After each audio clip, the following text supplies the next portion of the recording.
Welcome back for part three. Okay, so if a capital expenditure extends the life of an asset rather than making it work better, then the accountants view the expenditure as canceling some of the depreciation previously charged. So what we do here is assume that instead of increasing productive capacity, McGraw's $4,000 expenditure had extended the useful life of the machine by 2 years. In that case, we're going to debit accumulated depreciation for $4,000 and credit cash. So in extending life, we're reducing accumulated depreciation. After the expenditure is recorded, the book value is the same as if the 4,000 had been added to the machine account, right? 50,000 minus 19,500 instead of 23,500. We still come up with $30,500. So we've still got a $30,500 book value, a $3,000 salvage, but we now have a 6-year remaining life, giving us depreciation expense for each of those 6 years of $4,583. Now we're moving to natural resources and depletion. The cost of natural resources includes not only the purchase price, but also the related items, and we looked at that in the beginning.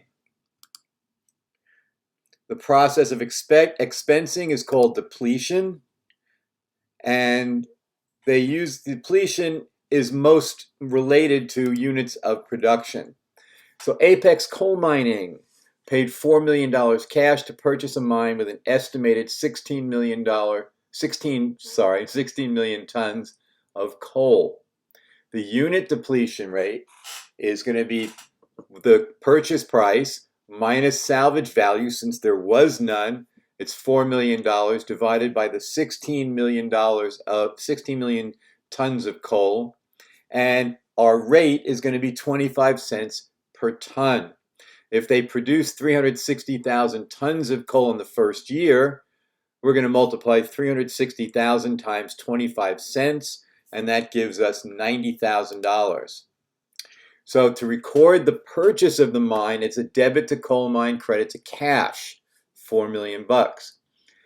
The recording of the depletion is a little different than depreciation.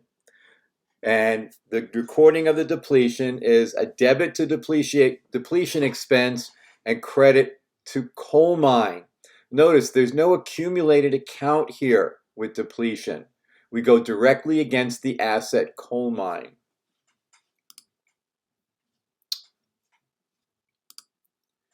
So now we move to intangible assets. Again, intangible assets provide rights or privileges or special opportunities. Common things are patents, trademarks, copyrights, franchises, and goodwill.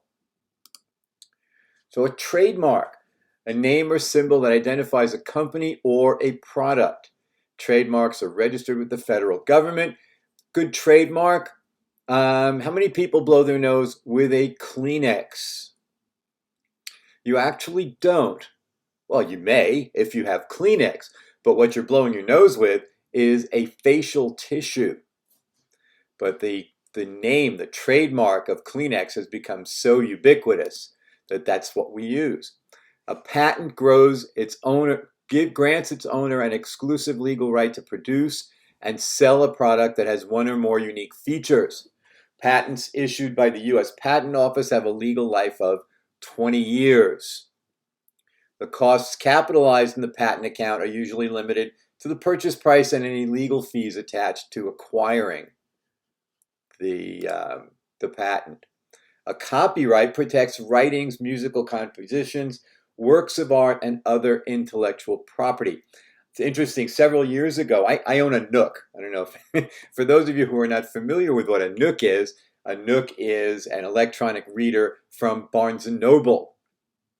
And I have lots of books on my Nook because I like the way the Nook looks. It uses something called e-ink technology. It's much easier to read than it's, say, a screen that we're looking at right now.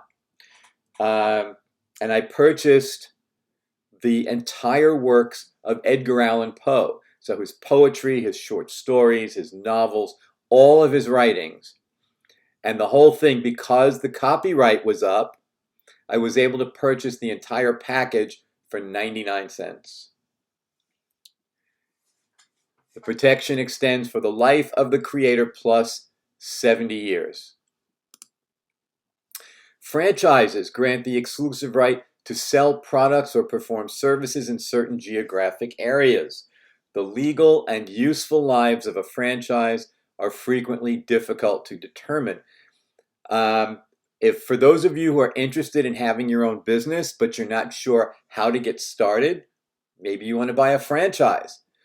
Because what a franchise does is it comes from a company that's already been successful. For example, McDonald's, a slightly successful company. And they teach you what they know about the business. And for that, you pay a franchise fee. You typically have to go through a certain amount of training. And then, for example, with McDonald's, you're buying all your supplies from them. So all the burgers, the buns, the fries, the cups, the paper napkins, everything comes from McDonald's. So they make most of their money selling you supplies. Finally is goodwill. Goodwill is the value attributable to favorable factors such as reputation, location, and superior product. Essentially, goodwill is something that's going to be added to the purchase price of a business above and beyond the market value of its assets. In the acquisition of a business, goodwill is calculated as the amount paid over the fair value. So here's an example. We have a restaurant named Bendigo's, and they have $200,000 in assets, $50,000 in liabilities, and $150,000 in stockholders' equity. Assume a buyer agrees to purchase the restaurant by paying the owner $300,000, and assuming the existing liabilities. When you buy a business, typically you not only buy the assets, but if there are any liabilities attached, you're going to buy those as well. So the assets of the business have a fair market value of $280,000. That's what we're going to record under restaurant assets. We're going to credit cash for the $300,000 that we're paying for the restaurant. We're going to credit liabilities for $50,000. And the difference between the $350,000 in credits and the $280,000 in the debit is going to be called goodwill. We're paying above those assets, $70,000. The costs of intangible assets with identifiable useful lives, we amortize. And amortization is a lot like straight line depreciation. And it's done over its legal life or its useful life. Assume Flowers Industries purchases a newly granted patent for $44,000. Although the patent has a legal life of 20 years, Flowers estimates it'll only be useful for 11. So we're going to take the $44,000, divide it by 11, and come up with $4,000 of amortization for each year that we have the patent. So we debit patent for $44,000, credit cash, that's the acquisition. And then we debit amortization expense for $4,000, and we credit patent. So again, there's no accumulated account here. We're going directly to the asset with the expense. Now, impairment is a different issue. Intangible assets with indefinite useful lives must be tested for impairment annually. If the fair value of the intangible asset is less than its book value, an impairment loss is recognized. So here we're saying there was an impairment loss of $30,000. We debit impairment loss, we credit goodwill. A good example of impairment of an intangible asset, of goodwill in this case, would be 2014. There was a huge hack of Target to the tune of like $72 million customers, personal information, credit card numbers, all that jazz.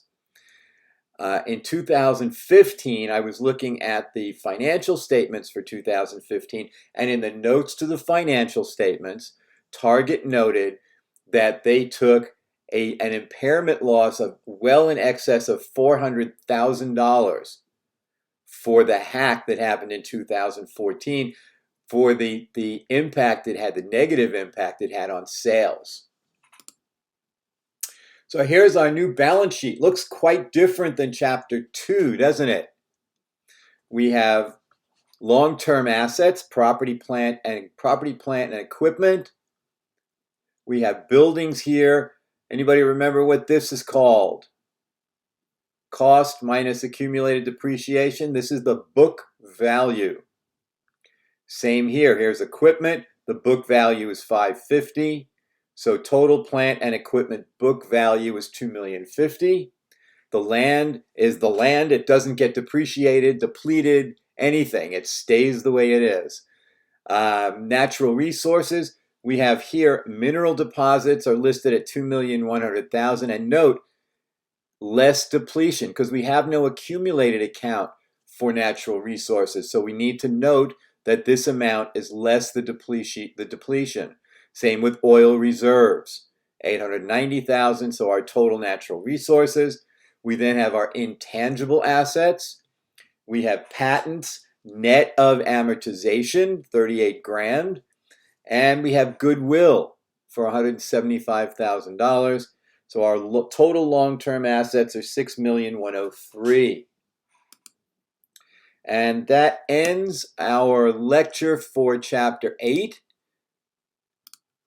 And as I always say at the end of these, well, that's it. I ended it.